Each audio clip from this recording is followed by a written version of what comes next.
Welcome to my Fab 50s and Beyond, the podcast where confidence, style, and life's best moments just keep getting better. I'm your host, Syretta L, here to share inspiring stories, expert tips, and real talk to help you live boldly, look fabulous, and feel amazing at any age.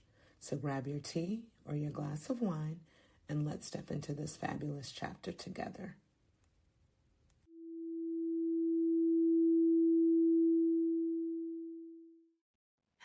Hey guys, welcome to my Fab 50s and Beyond. Today I'm talking to another big sis who's already done these 50s really well and now in her 60s, as I learned from Jossie, our other sister. She's going to be the most fabulous one. I'm telling you, she has enlightened me in a way that I'm so thankful. We haven't known each other all our lives, but when we met, it felt like we were supposed to be in each other's lives, and I'm glad she came into my life at this point. Her name is Rhonda Williams. Hey, Rhonda. Hey, Syretta, I love you and thank you so much for having me today. It is truly an honor for me to be here with you. Honestly, I love chit chatter and I love discussing girl stuff, girl talk, world talk, the overall beauty of humanity. And we just take it from there and let's just go. Yes. I was going to say, well, Rhonda and I both share that we're Libras. So part of being Libras is that we do everything and try to take care of everybody around us. And we do love fabulous lifestyles. So I will say that is something a Libra likes, to make everyone else's life a little more beautiful, and sometimes to our detriment because we're always trying to fix things. So recently, Rhonda and I had a conversation, and she told me this year her choice is to walk into her divine femininity. Explain that to the people. What does that mean? So, I will tell you, and I am happy to share with the viewing audience. Hello, world. My divine femininity it was a restorative moment for me because, as Syretta, as you just said, we find ourselves being the sandwich generation. We take care of elderly people, we take care of spouses or significant others, their younger children, and at this sexy age, there are a couple of grands. And then comes us. The career is mixed in there. It's everybody, and then us. And what I had to come to the realization of in my 50s is that no means no. It gives me the license not to have any further explanation about it because, in your 40s, your 30s, somebody asks, girlfriend or whatever, hey girl, we're going to go do this. You want to join? No, I can't because, I got to do that in the 50s. No means no. And you say, no, I can't go, but you guys have a fab time. Enjoy yourselves. Done. There's no Exactly. explanation that's required. There is no sense of obligating yourself to something that is just almost beyond your borders. You can't do it. It's not going to be to your advantage. So you learn to set and establish boundaries for yourself that will benefit you in the long run. And I call myself a seasoned caregiver, which I have been, and wore the title and did it. And, there was no blueprint. So all I could do was talk to other friends who were there in the same place, either before me or going through it at the same time. Because, we have these magnificent careers, and there are times where, God has blessed us so that we are literally walking on water where our careers are. So we're just coasting, and life is great, life is grand. And then, baby, one day you wake up and it's like, holy smoke, what in the whole hell is going on? Exactly. I had a sick father. I had two very inspirational, amazing parents. They were vivacious. They put me to bed with my grown self then because they were just up at night, just chit chat. They loved to go. We traveled the globe together. We had a ball. And then one by one day, he gets sick. About a year or so later, she got sick. There were times where they both were in the hospital at the same time. I'm living on the East Coast, so I'm flying back and forth. I also forgot to mention that I hail from New Orleans. New And Orleans. yes, yes, yes, yes. Always home, always home. So I'm jaunting back and forth, and I was doing it so much. There were many nights where I would just wake up, sitting in the middle of the bed and confused about where I was. Because It's just an overwhelming experience. Anybody who says that, it's easy, or, really take time for yourself. Well, you never been here. Don't judge what you don't know. And so you Exactly. tell people, keep your mouth closed until, and I pray that your day doesn't come.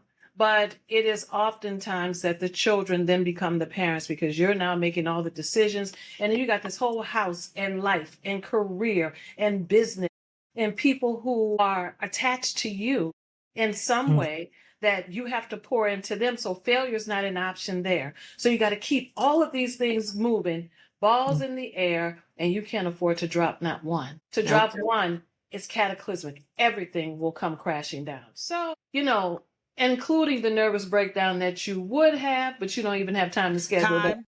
You don't have time to schedule that. So I tell everybody, if you never had a prayer life, going through things in life, and it happened in my face, you'll learn. You'll learn to yield and bow, because there's just at some points and certain things it was like, God, this there's no other. I just can't. I can't. And Some so mornings you're just physically not able. You're like, I don't know how I'm gonna get up and keep it moving. And I don't even have it was the motivation some mornings. It's like, I want to do it, but I don't even know where I'm gonna get up and do it. yes, or you have no choice but to do it. And it's not even that it's out of obligation, but this is really what love looks like, right? When you Exactly. got two who would give their lives over and over again for you, and it's not a case of, well, I'm doing it because they would do it for me. It is because this was our love language. Let me bend and stretch as much as I can. And that's what we Mhm. did. That's what I did. And certainly, it was God's will that each one went on home to be with the Lord eventually. My dad in 2017, my mom in 2020. And then the pandemic, I tell people all the time, became my friend, because it Mm. allowed me just to pull the cover over my head and go Solitude. inward yes, and regroup, re-swizzle my stuff, so that when the world woke up again and could come outside, I was somewhat ready to come outside as well, right? Slowly, gradually, because it's not, a quick, fast paced process. Can't tell people how to grieve, but I was able to begin my steps again and venture back into the world. So here I am now in my, as Jocelyn calls it, Jocelyn, folks who are viewing, is another friend who actually did her podcast already. But, her sexties, as she calls it. And I just call mine my magnificent roaring 60s. And I couldn't be happier. I have Yeah. found it. I have found joy. The things that used to bring me so much joy, it's not that deep. My brother used to say stuff like, it's the difference between caviar and blinis, a good piece of salmon, or just a good piece of fried chicken or a tuna fish sandwich. There's some times where you got to step back to those old things, because it's just as savory, it's just as good. You can't have it maybe every day, but Yeah, but it's a nourishment. It nourishes you just the way that you need it to. exactly, Syretta. Exactly. So, that's where I am now. So when you see the smile on my face, it came with some bumps, some bruises, some knocks, and I'm grateful to have been able to pass the test and just be Mm. here and appreciate all that life has. I consider myself a marketer's marketer. I'm always seeing things, and I dream in color. So Mm. my outlook is never bleak or barren. I know that there is life on the other side of fear. Everything I want is really right there. And that could be around the corner, it could be across the street. I'm not going to be afraid to turn or to cross. I'm going Yeah. to go with it, because what I know that I have in my arsenal is that he who sits on high, he rocks with me every single day. That's And what so I you always can say, keep that them. faith is what gets us through. I tell people, if you're living in your true faith, none of this should scare you. What's going on around us, No, none of that should scare you, because it's all in divine order. I always say, if not me, then who? that's It's right. going to happen. It's got to happen. There's Gotta. a message in it for me, and I need to see it all the way through, or I Right. need to work through it and take that message. And it may be that I'm going to be able to help someone else through my message. There you go. And so that is another key point right there, the sharing piece. A lot of Yes. times, there have been many times where we've been the only one, and we wanted to keep it like that. Well, I think that it is our obligation to reach back and teach somebody else along the way. Maybe they don't have to make the same missteps that we made or go through the same pivots that we did. If we just Exactly. tell them, what harm is that? I don't see any harm in it. I think that it's all helpful. And all it's going to do is just help me elevate myself even the more, right? So, Exactly. and that's what I think the sisterhood, the brotherhood, the community needs to be more about. Let us share the information so that we can exalt higher together. Exactly, because this conversation for me started because I turned 50. I had went through all the things very rapidly, like had a surgery, jolted me right into menopause. I had already Ooh, had a hysterectomy, but I still had one ovary. So then when I had to have that left ovary, it was like I woke up, and I always say, like, that night I instantly felt different. Like my body was going through all kind of changes. And before, no one was really speaking about it. no, Jocelyn made a comment of, we didn't even know what perimenopause was 10 years ago. People weren't calling it perimenopause. It was menopause and the change, and that was it. So right. now these conversations where women are sharing their experience and saying, hey, this is what helped me. This is what this is what I felt. And no, you're not crazy. No, you're not losing your mind. The brain fog, Right. when you're sitting somewhere like, I know what I came in here to do, and then you just don't remember. And then you're like, and I have to always now just go back and say, okay, start 2 minutes ago. What was you doing to get you to here? And then it'll come to me, but I'm like, never had that problem before. And then more and more I started to talk to people. It's like, oh, that's brain fog. That's part of menopause.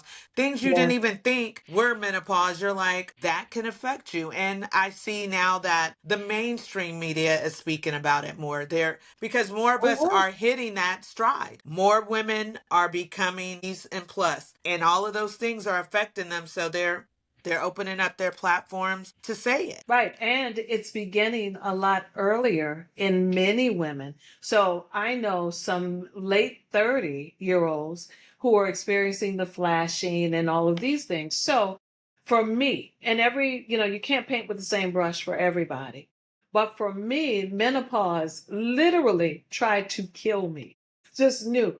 I just knew I wasn't going to survive these flashes, the mood swings, all of the things going on in my body. Sniffed something that smelled really wonderful food wise. I gained 5 pounds. And I said, I didn't even put it in my mouth, but I gained Yes. 5 pounds. I said, wait, time out. So through the sister talk and chatter, amazing doctor in New York, Dr. Marcia Harris, used to be head of gynecology at Mount Sinai. And she said she started studying and realizing that there were too many of us, Black women, brown Mm-hmm. women, who were dying, going through menopause, who had ventured into hormone replacement therapy. But the doctors didn't know enough about hormone replacement therapy to the point where they were giving progesterone as well as estrogen. You need both when you're going through this if you're doing hormone replacement therapy. So she actually left women's gynecology completely and started doing hormone replacement therapy, which is, HRT. And it's the pellets that you get surgically inserted maybe once every 6 months if your body needs them that often. Some people need them every 4 months or whatever. When I tell you the truth, and her products are vegan, they're vegan, all natural, all vegan, Mm. changed my entire life. Entire life. The mood swings went away. The flashing stopped. The weight gain stopped. It's that now you have to do a little something else with the weight gain too. You got to, Mm. do your part a little bit with that. But all the other things, the brain fog. Now, of course, you still need to take some other vitamins or a supplement or whatever. You might need collagen, or you may need, some more magnesium in your body. You may need a vitamin for the brain fog, because it does happen. I'm telling you, I could look at you some days, and I'm looking at you, Syretta, and I'm like, now I know this girl's name. What? God help me. And then if I study it enough, without trying to let you know that, child, I just can't think of your name at all. Then it's like Syretta, Syretta, Syretta, Syretta. I've got a lot of friends who are in business, be it film industry, be it corporate, and there's a pet phrase that everybody's using these days. Everybody's referring to, you know, the agency of this and and I'm like, the age? Oh, okay, y'all are agency all the way out. I was trying to tell somebody about it about a week and a half, 2 weeks ago. It took me 2 days. I could not remember the word agency. Let me know. When I did get it, I must have written it down in about 6 places. So I won't forget. I'm like, Lord, okay, something got to be done with this. But like I said, I feel better. I feel better now in my 60s than I did in my mid 50s and late Mm. 50s. And I Wow. think I'm pretty certain that for my body, HRT was the answer for me. And I've got probably 30 sister friends that, we've met from doing other business together in various industries, and they are all patients of this one doctor. And we travel from far and near to get to her to Mm. get this done. So, it sounds like an endorsement. Yeah, it is. Because I know what worked for me. I know what works for them. I'm not putting you on the table saying, go get them, but it's worth investigating to see. And that's, I was going to say, because there's so many mixed messages that we get, especially women of color, because we're always the lowest on the totem pole when it comes to the research and the discoveries and what we can actually Right. do, or because most people think we can just handle everything. Like, it's like, oh, you're okay. You can endure that pain. Even when I was, actually having a period for years, I went through like the worst periods ever, where it was Exclusive. just, it was changing the bed sheets in the middle of the night, just all of the things. And people, it was on my mind, this is just what I had to go through. And Yeah. then I finally went to a doctor and they were like, oh, you have fibroids. It's because of this. And this is why certain times of the month you feel this way.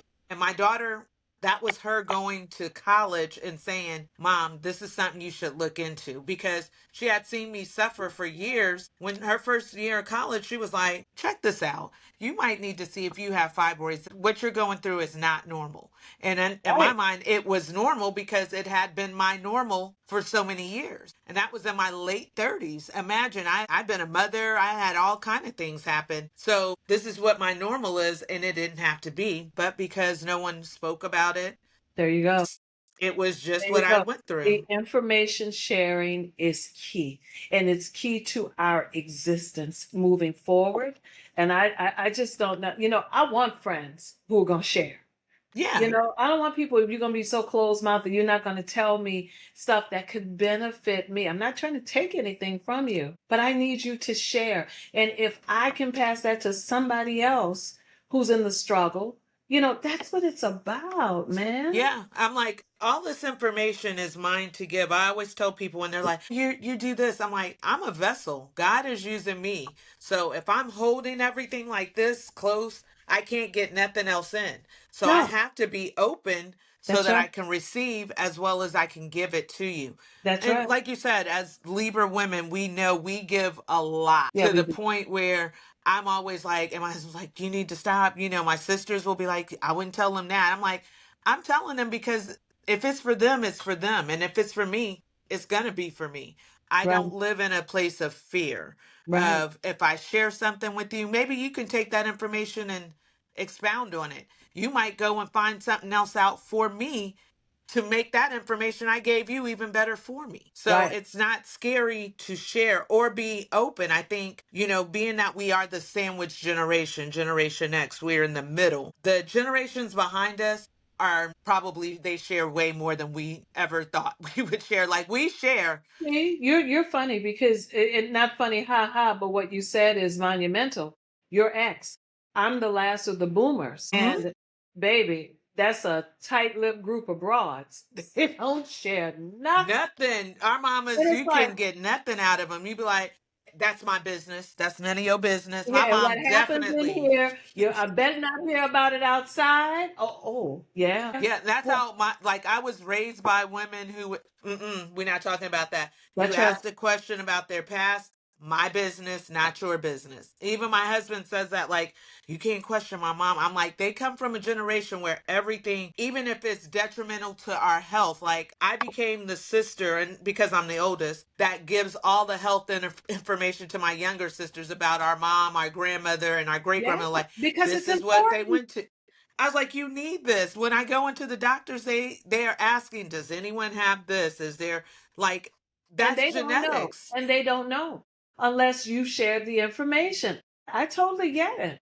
I totally get it. It's unnerving, but necessary for Yeah. us to do this. And it's worth the licks and the punches that you might get verbally from the elders because they don't Yes. want to take, but we need to know. And We that's how need I to tell know. my mom, I need to know. I also think that for a lot of people who have kids, and there are a lot of folks who have kids in the struggle, struggling from mental health issues, deficiencies, illnesses, autism, all of these things, talk about it. Yeah. Who in the family may have gone through this? And then it's like, well, Aunt Fam, she just stayed home. She didn't talk too much, but she was never diagnosed with anything, but we had our speculations, but we Exactly. And that's the whole thing. I'm talk like, about. I told my mom, I said, you holding this information could mean life or death. And I said, also, when you share your story, it may be something that'll keep me from going down that path. I'm not saying all the things you tell me, I'm going to just be like, okay, she gave me that. I said, but it would make me feel like you were a little more human versus that's my business. I never did nothing wrong. Everything was good. And you're sitting here going, but I can look at everything as the result of your decisions, even if you're not verbalizing your decisions. I can see the result of them. Like I Mhm. said, mental illness, people, there's such a stigma about what mental illness looks like. And like you said, there's those aunts and people in your family that, oh, they were always in their pajamas and didn't come out.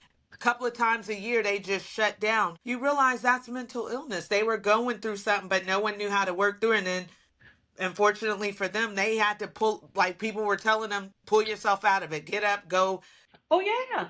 and Or that's it. no, we come from a generation of people who those that did suffer or struggle, we kept them inside. That was it. They never went away any place. There was never any medication that was produced to help normalize them somewhat, stabilize them somewhat so that maybe they had a chance at being functioning adults outside for a little bit. We just kept them inside, keep them Yeah, almost locked away. And it's like, no, I don't believe that should have been the right remedy, but it is what was done. And it so we was. can't fault what was done, but we can try and make better decisions, obviously, moving forward for these young people. And I bring this all back to say the numbers. I mean, it's just in record numbers. It's beyond frightening when we hear the stories about how many young people are struggling with mental, inadequacies. It's like, what in the world? No, I think we also came from a group of parents that said, well, that taught us failure wasn't an option. So whether Yeah, you were not feeling good, whether you were feeling good, whether you felt a little funny, whatever, you better push through. Push through. Now, true. was that always the right medicine? Probably not, but we did. And we did, hey, I mean, Yeah, my that's how it was. daughter-in-laws asked me, like, did you go through postpartum? I was like, I wouldn't have known what postpartum was if I did go through it because I wasn't allowed. My mom was like, okay, you got to get up. This baby needs this, and this. So I got up and just kept going. I was like, I had no time. Like you said, even if I thought I was going through it, I didn't go through it because I didn't have time. I wasn't allowed. Right, right, right, right. And so, there by the grace of God, we pushed through and we persevered and we And made it's made us stronger. It's like you said, it's given us the opportunity to be. I think we're the generation of people that are just enough mix of you got to push through, but okay, let's talk about it. it. Let me give you a voice. Now, after a while, I'll go, okay, that's too much in your feelings. I'm ready to move on to the facts, but I will allow at least for you to give me, this is how I'm feeling for a minute. And then I'll be like, okay, so now that we got through the feelings part, what's the action of the actual factuals? That's right. That's right. Because there's got to be a degree of toughness that's built in also. Yeah. Everything cannot just be, where you give in to the emotion and that's where you stay. And I think by and large, because therapy I think is great, but almost every young person I know got a therapist. And I'm like, I was like, we didn't even have that option. I mean, I think it worked for me when I needed it because, like you said, these transitions in your life, sometimes it's hard. There is no playbook. And I tell my son, my oldest son, this all the time. No one gave me a book that said, at this age, you're going to do this. And then no, you should be prepared to do this. And then when they get to this part, then you might want to do this. And everyone grows differently. What you experience is different. I have three kids, and all three of them did something totally different.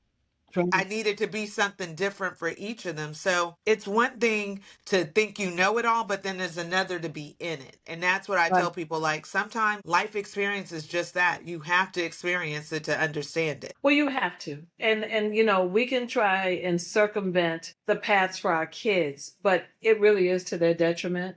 I think it builds character to go through things because then you really know what you need to do to weather storms. Because Yeah. for us to keep jumping in and making it sunshine every day for them, that's not reality either, Yeah. because life is going to life at some point, and we have to allow them to live their lives. One son, daughter in law, three beautiful grands, you know, ages this year 13, 9, and 6 months. Yes, they dipped Mm. their toe back in the water. When they announced to me last year that, we're having another baby, girl, my head spun around on the stick like, your kids are expensive. Your Yes. kids are expensive. We having a okay, but he's the cutest little thing. He is, but there's such a divide. 9 years between one and 13 years between the other, which will Yeah. be 12 years and 8 years, but still, it's like, wow, okay, we got to readjust to all of this again. Because what they're exposed to now, like, even when I look at my grandkids, and I told my daughter yesterday, I said, maybe I was in it when I was raising you and I didn't see all of these things, but these kids seem to be a lot more in tune with life than you guys were at this age. Like, y'all, I don't remember y'all knowing all the things that these kids have access to, and they know how to make things happen.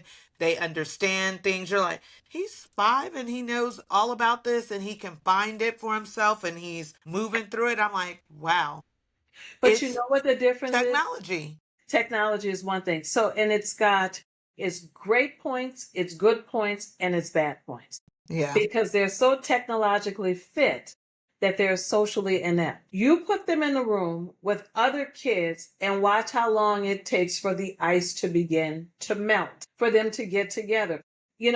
Bring back the days when they went outside and rode their bikes, go skating, go play ball, but everybody wants to be in the house on the devices, They're, in their own rooms, in their yeah. own worlds. Watch when you go out to dinner or to lunch and it's a family sitting around the table. Everybody's on their device. There's no Yeah. conversating. And the injustice that's happening is these kids don't even know how to be social. No, they don't know to look you in the eye when they're talking and to be Right. direct with their words. Like, it like you said, it's a good and then there's a bad. You're like, well, Right. they know how to do this, but then you're like, speak with, enunciate your words, say this, look at someone, give a firm handshake. Even with the kids that are adults now that I work with, and sometimes I'll be like, they just don't get it because they're not used to what I'm used to. Like, I Right. had to go get a job by being in front of someone, sitting with your resume, and they're going back and forth, and you're having to answer direct questions. Now people send stuff, and then you call them and say, "Can you work? Come on in." Yeah, and guess what? If you think that what you're saying is not true across the board, just go into consumer driven places, go into brick and mortar stores. They have no more sensibility of how to be warm and inviting and cordial to a customer. You almost feel as if, Lord, let me make it quick because I'm bothering him or her. Let me Yep. hurry up because you're like, hey, may I help you? Like, ooh, just attitude. What Yeah, I'd is be like, "Ooh, it's that? a lot of two." I was Yeah, like, and I don't need all that sass when no, I'm trying to no, I'm giving or money. yeah, or I'm like, nah, you know what? It's okay. I'm gonna put this back. Let me go somewhere else again. But then I got to inconvenience myself and go somewhere else because the service was just so poor. where I Yeah, just and came from. especially But I think the energy around food and things like that, like I pick up on those vibes. You need to have a certain level of care when you're dealing in customer service positions, that's and right. th- they don't have that, I guess, humanity of it all because they're so separate. And then Mm, we have the generation of everything needs to be combative. I think the world has shown us the housewives, and no disrespect to those women who that was their platform to make a living or whatever, but what it's shown to women is that this is how we have to be with one another, catty. We have to be frenemies versus being true friends. right. I adore having sisterhood. I adore having women that genuinely are rooting for me, who are not like, we're just showing up because it looks good and there's a photo op in it, some social media to be in it. We could just sit and genuinely sit and have a conversation, eat. No one cares about their phones. We're just talking about everything and catching up on life, You're right. You're and spot on. not, oh, girl, I can't stand you, and throwing drinks. And I was like, we've created a culture where women don't know how to be true sisters to each other. Like we were sisters at one point. Right, right. And so when you look at this, you're like, y'all don't have the first idea of what friendship is. Because you obviously have never had one. Because had you had a friend, somebody that you love, that you would literally almost lay down your life for, and I have sister friends who are like that about me, and I am like that about them. Every pivotal moment in my life, they've been there, right? Hmm. The good times, the The not highs so and the good lows. times. Yes, and we've done it across the board for each other. That is how we do it. One of my friends in particular, who we all went to college together, and we are still, I mean, as thick as you could just imagine. But, one by one of our parents, if not both, started, crossing over. And so I will never forget one in particular, my friend Terry, her dad suddenly took sick and passed away. And it was the most devastating thing for the family, for her. And we're all sitting in our seats at his funeral, and we're watching. And the moment when the viewing was happening before the service, and everybody had had their turn, and we're watching her, and we could see little by little, she started to come undone. We all made a beeline, almost stepping on people's feet to get to her because it is what we do. That's my friend. That's my sister. Let me help. And we all Yeah. did it. There must have been about 6 or 8 of us. But we wrapped arms and legs around her because it's what we know how to do. We Yeah. know how to be friends. And when you talk about decades and decades and decades of friendship like that, it's almost unheard of. And especially Yeah. if you watch TV and watch how these supposed friends get along, it's pretty awful. It really is. It is. I'm fortunate enough that I do have a group of girlfriends, some who I've been friends with. One of my best friends, Sani, we've been friends since we were in eighth grade. Yeah. And here we are in our 50s. And we don't speak every day, but if she was to call right now and say, hey, this is what I need, we're going to drop everything and do it. If she's like, what do you need? And I'm going through something, she can sense it. She has me in that way that we show up when it's the bigs, the lows, Oh, yeah. all the in betweens. Oh, We yeah. know each And, other's you know, children. and that's what a discerning spirit will do for you, Yeah. like, it may not be as bad, but I know there's something. But just know I'm here when you're ready. I'm Yeah. always here when you're ready. And sometimes that's what people need. You just need license to access or get grant access to me, letting you know, just say it, speak it, and I'm there. In whichever way you need me to be there. And oftentimes there's another great book, and once again, here's the brain fog moment, but it may Okay. come to me while I'm talking about it. Exactly. Right. But it was called Plan B. And this woman who actually was one of the co-founders of Facebook, along with Mark Zuckerberg, Sheryl, let's just say her name, her first name is Sheryl. That's good enough. Sandberg. All right. Sheryl Sandberg. This is her Come book. on. She went on vacation with her hubby to Mexico, along with another couple who were family, and they're having a great time. No kids, everything is taken care of. He gets up one morning, he's going to the gym. She's milling about the villa wherever they're staying, and, life is grand at this point. Facebook is doing extremely well. This man in his own business was doing extremely well. Brother-in-law comes looking for him, and she said, "Oh, he went to the gym." Man leaves, goes to the gym to find him. There this man is, right by the equipment, the treadmill or whatever. He'd fallen. I don't know. I don't remember if it was a heart attack, stroke, whatever. He hit his head and he died there. And so her position to friends, everybody wrapped themselves around her. And a question that everybody always asks, what can I do? How can I help? What do I need to do? And the answer is just show up. Because when you ask me, now I need to stop everything to think of Yeah. what it is I can do to help you. And in many instances, I don't even have the bandwidth to do that. So I say nothing, I'm good. You know I'm not good. You know I'm not good, baby. Just show up. Show up. You assess the situation. I don't have it in me to do.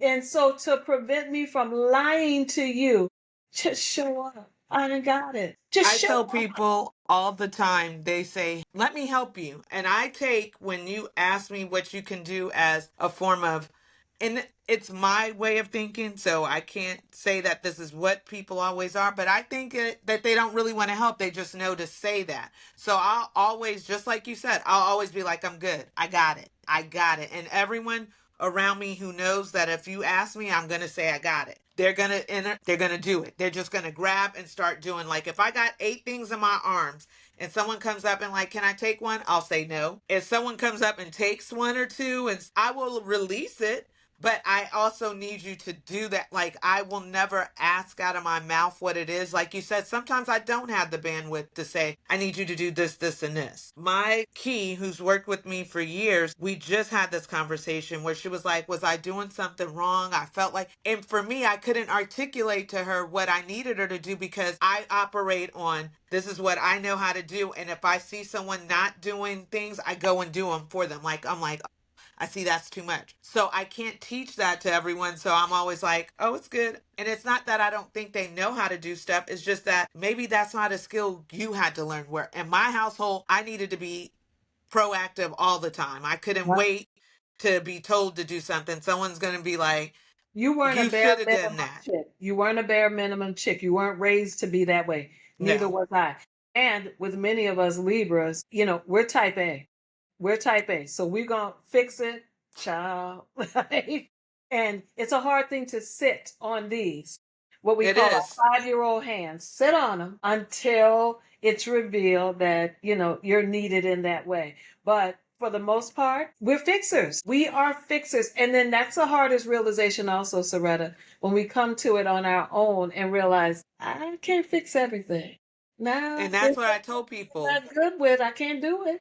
I have to be honest. Like 50 was that clarity because then I was like, I can't do everything. It's not even meant for me to do everything. If I've been married for so long and I was like, I need to unburden myself with all the stuff that I'm carrying because I'm making it easier for someone else. But then they're like, well, I don't know if that's due or not because you've been taking care of it. And then when I got sick and then it's like, you need to be able to do that. I watched that my own daughter was then the second in command of things because she's the fixer in her, in our lives. Like, okay, so mama's stuff is this. You need to know this about this is her blood type. This is where her doctor. And I was like, no, I got to make this a lot different for my husband. Well, yeah, and then when you push back, then they say oh, this is out of character. She acting so nasty. What is wrong with her? I can't believe that you doing that. Well, I can't believe that, y'all allowed me just to keep doing it and you're gonna keep putting these bricks on my back as if I'm not already bent over like I got osteoporosis or something. No, no, I'm Exactly. straightening up not only my posture, I'm straightening my crown. No, no more. You do not get to abuse the privilege that I've given you. I'm taking it back. It was my fault in the beginning.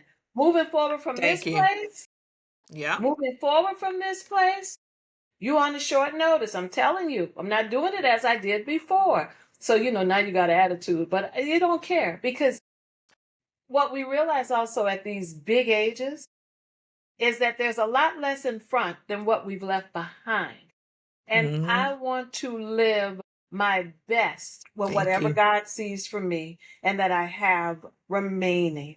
You follow what I'm saying? Yeah. And it's just that simple. Because why? It's my life. It's mine. You got yours. Do what you Yeah. want with yours. This is me. And I want to live it the way God intended, which I think is to be richly blessed, abundance, looking at things very differently. And when I say in abundance, money's not the fixer of everything. There have been many times where we all have made great amounts of money, and then there have been some lack times also due to social climates and whatever else. But if money was the fixer for everything, oh my God, wealthy people wouldn't be jumping out of buildings and all of that stuff. No, you have to find inner peace and joy. And what you need before you can pour into somebody else, you have to be fed yourself. I want to be full. I want Yeah. to be full. I tell people all the time, the moment I decided I was okay and I took care of myself, I would hear from people like, you do this and this and this for that person. They would try to control what I could do for someone else, but then want me to do the exact same thing. They would For want them. my boundaries not to be for them, but this set of people needed these boundaries, but you couldn't get those boundaries because you wanted me the way you wanted me. So then when I said, no, I'm going to make these boundaries universal, everybody has to follow them. Then it was, like you said, I'm difficult. I can't believe you like that. Oh, this really who you been? No, no, no. I'm okay with this. I tell people all the time, if this is who I am, then that's what it is. And But you I know what? also got to do okay for me. That's right. But I also had to establish boundaries in my life, even in my workspace. I've got a lot of people that I have given free gazillion dollar advice to. They didn't think that I saw it, that that's what was happening. But, for instance, big business and bigger, individuals, corporate, be it, mid to large size entrepreneurs, whomever, would hire my firm to do brand extension work for them, and we did a great job.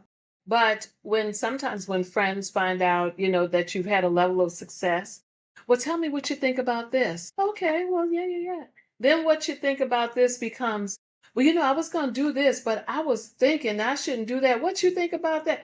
Okay, now you've just breached contractual obligation with each other because you're Yeah. not hiring me, but you're trying to get all of my IP information that I'm going to give you free. That's not fair either because you wouldn't do No, that with the others.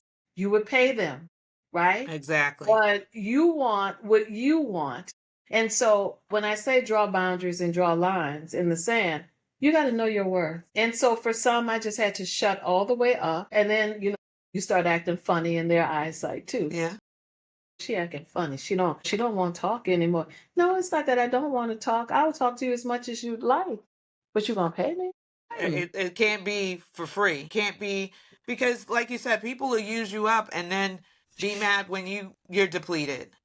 I Yeah, had a girlfriend tell me years ago, she said, you're running around here taking care of everybody. And if you break down, she's like, you pass on and cross over, they will come and have some chicken and keep it moving. She was like, they're not going, she was like, that's how life is. I tell people now all the time, like, you're trying to take care of all these people, but at the end of the day, if something happens to you and they're the only person that's taking care of them, either A, they're going to figure it out, or B, they're going to join you shortly thereafter. absolutely. Absolutely. And guess what? Chances are they're gonna figure it out.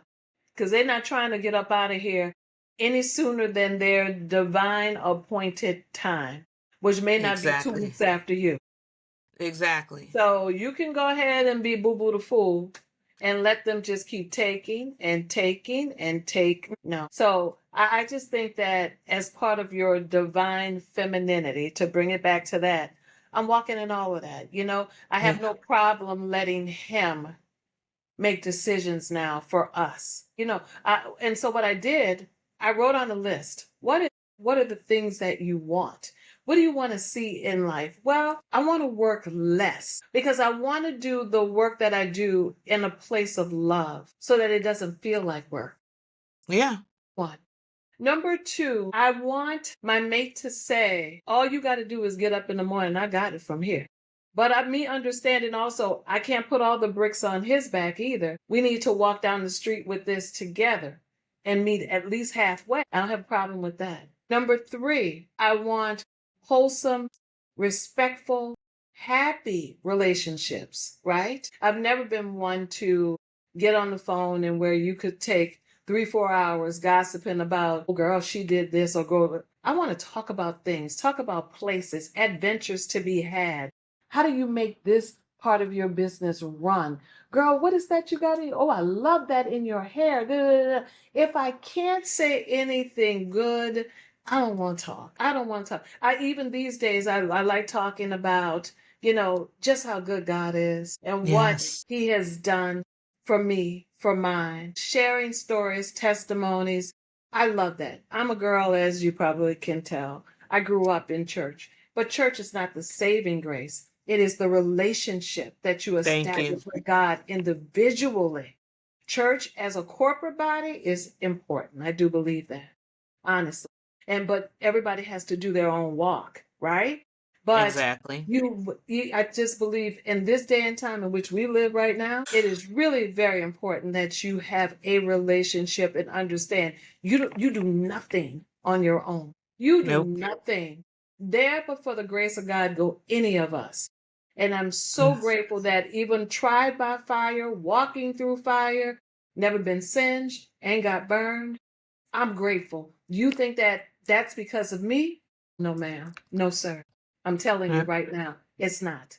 But that also comes with life. It You does. keep life and so what you realize is the things that worked before, they don't work anymore. And Mm-hmm. after having done all, you stand and you just realize, God, I'm going to try it your way. Because all these other ways I tried, they didn't do They lead nothing. me right back to you. So I always say, Or order if my not right steps. back to you for the first time. And that's okay Yes. too. Yeah. It's all right to be babes in Christ. It's fine because he's here for everybody. And what I like, he's not pushy. He's not bossy. He's not chauvinistic. He'll meet you right where you are. And it's Amen. private. And it's private, you Yeah. know? But he's the perfect elixir. He really is. He really, really is. So that's what works for me. And in business, the bobbing and the weaving and the ebbing and the flowing as an entrepreneur, you know, I tell people all the time when I was in corporate, just to round this all back, when I first started out of college, I got my first job working for the Cystic Fibrosis Foundation here in New Orleans. And I ran all of their fundraising. And I mean, I went to little parishes in this place I didn't even know existed, looking at people who they didn't look like me. And their mode of transportation was a boat, not even a car, not even an old Mm. jalopy. Like, this is different. So, and it wasn't paying much money at all. So what I did, like every 2 to 3 weeks, when I got paid every 2 weeks, I booked a ticket and I went to New York for the weekend. My brother lived in New York. My brother was a world renowned opera singer. So he lived in Brooklyn. This is the mid 80s now. And he spent a lot of time in Europe, right? So I did that so much with my little money, and I would go shopping. God didn't even know how to save $20 for 20 minutes. But That's the Libra in us. We love the nice things. so one Thanksgiving, he sat me down and he said, why don't you give New York a try?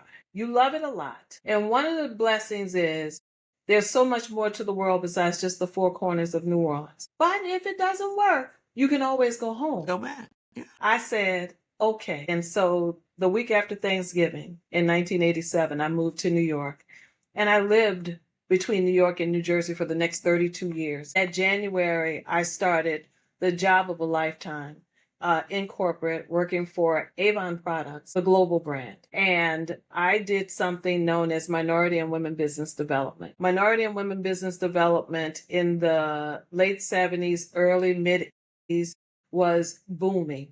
This is when government as well as corporate elite understood the struggle that entrepreneurs went through, that all we were asking for was a fair chance, right? We weren't asking for handouts, just give us room at the table.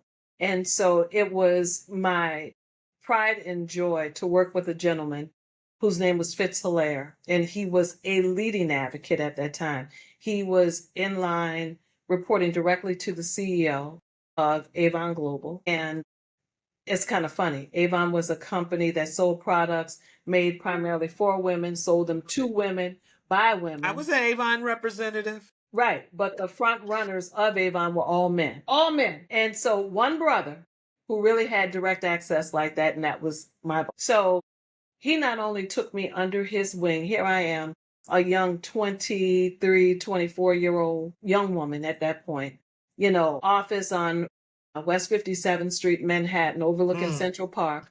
Didn't even know how God had just blessed me, little girl from New Orleans. Ain't no what? And just so I saw more of the world in 12 years working with him because where he went, I went.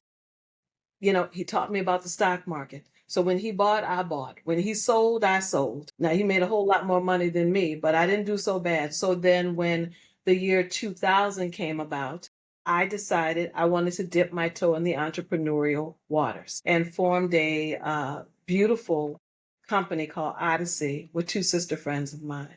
And I did corporate sponsorship for this brand. And Odyssey was a business retreat developed for established C-suite women in corporate. We had actresses. It was for women only.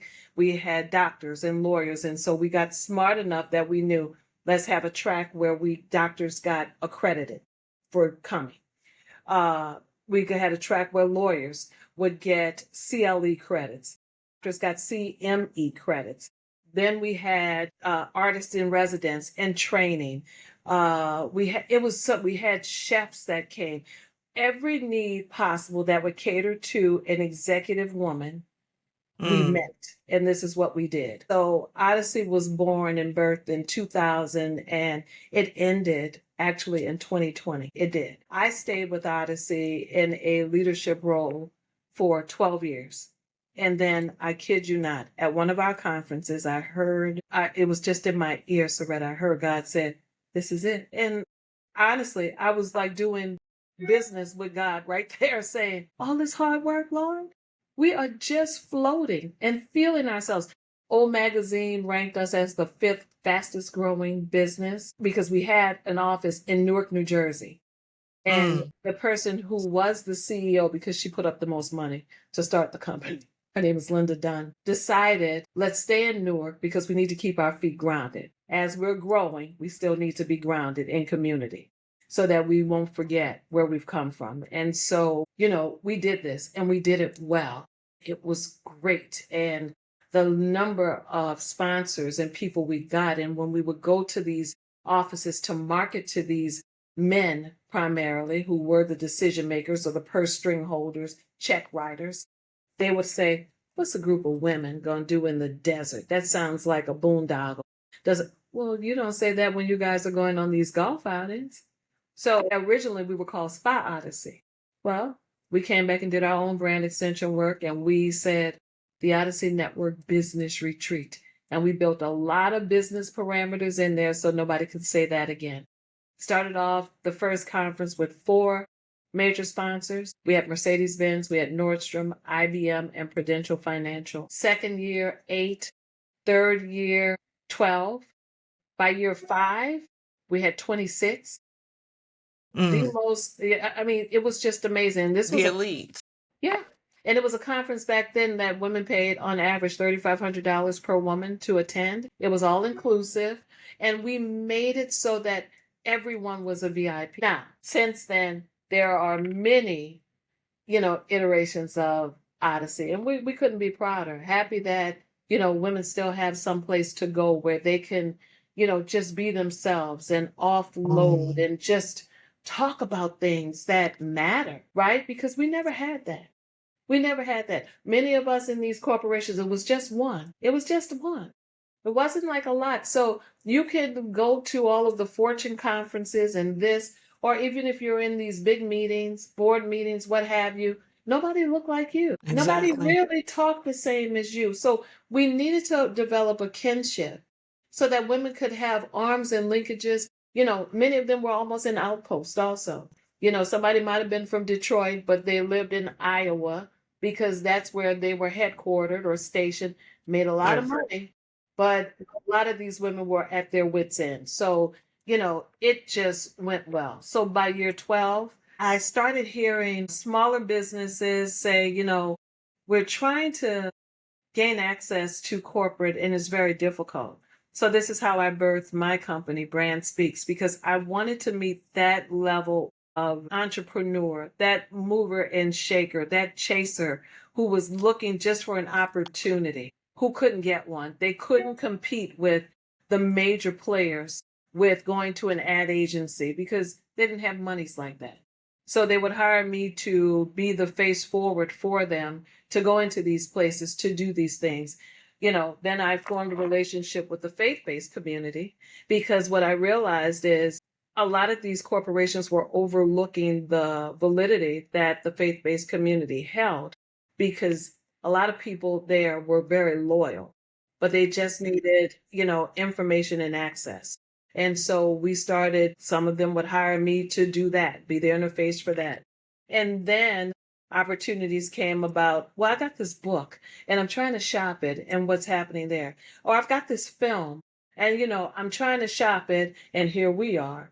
And that's how this all came about. And since that time, I don't know how many films and I don't know how many books, but we keep it moving and we just keep believing and believing, and a lot of them have been greenlit and some are still yet in the pipeline, but all good works. And in due season, it will. Everything is in due season, Yeah, how I look at it. yeah, It, yeah, it's got to happen. I mean, like I said, when you came into my life, it was like, oh, and then, I told the story how we all went to Salt Lake for Sundance, and yeah, that was it was a great. hot 26 hours for me. And And mine was probably about the same amount of time. We yeah, both we both had so much going on. I needed to get back to work, and I was yeah, going to New Mexico with work, or I think I went to Memphis when I left. But yeah, we you had did. such a great time in that time that me, you, Lane, and Jossie were together. And it was like, these women have been in my life forever. And I mean, me and Lane were friends, but then I'm like,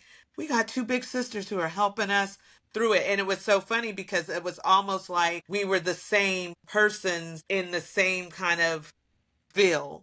Like Yeah, me and Lane represented you two 10 years before. And that's all it was. It was God knew these are the two women that are going to help you get to the next level. And from that, I just been leveling up. And like I said, we check in from time to time and have these little girlfriend talks. And you'll give me some insight and you'll say this, and you'll say, this is where we at. And this last talk we had a couple of months ago when you said divine femininity, it just resonated. I was like, oh, we need to put that out there. yeah, Divine, because, the young folks are saying soft girl era.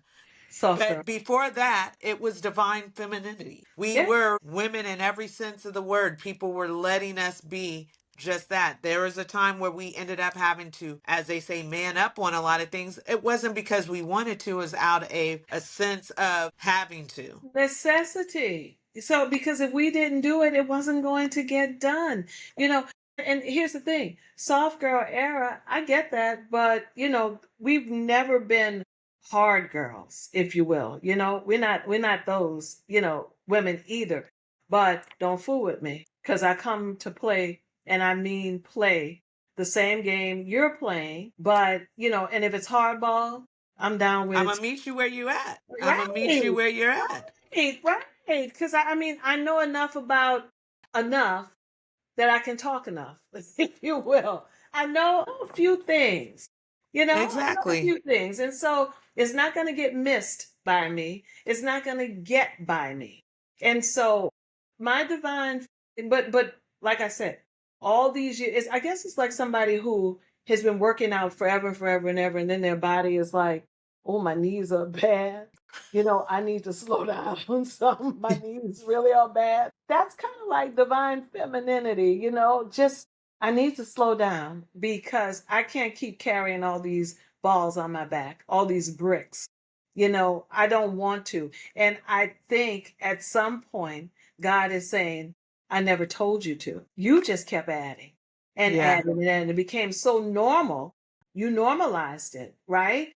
Yeah. And, now it's almost like I'm weaponizing all of it, but I'm not. All I want to do is just eliminate some of them or be comfortable enough to know somebody else got it. and it's all right. Exactly. And I don't have to try and jump in and pick it back up because I may not see the movement the way that I would like to. You know, just be all right with it. It's all right. And Yeah. if it just gets dropped, it just gets dropped, damn it. And I'm good on that too. Like you said, our days are what they are. I want experiences now. I want the community of a sisterhood. I want to reintroduce that to so many women, young and old. Like you said, maybe the We generation should before do it. us. We should do that though. I think Yes. that we should have like a day session or a retreat or something where women can just let your hair down, baby. It doesn't even matter. Yeah. Just be It's okay. Let everything just go for that day. It'll all be there when you go outside of that door again, and you could pick it let up it or go. choose. Sometimes you choose to leave it. That's right. That's right. So I just, I'm just so happy that we were in each other's lives, I'm that these thankful. conversations matter. It They does. do, because there are times where life is like, tell me, is it me or is it just situational that it's not me? Please, I need you to tell me though. Is it me? Exactly. That's how I felt. I was like, oh my gosh, am I the only one? And then I would talk to someone. I'm like, okay, so it isn't just me. No, And even with the hormone replacement, I was like, that's worth looking into. It is definitely because everything else wasn't working. And I was like, I need something different. It has to change. I'm being meaner than I've ever been in my life. And I didn't like that. no.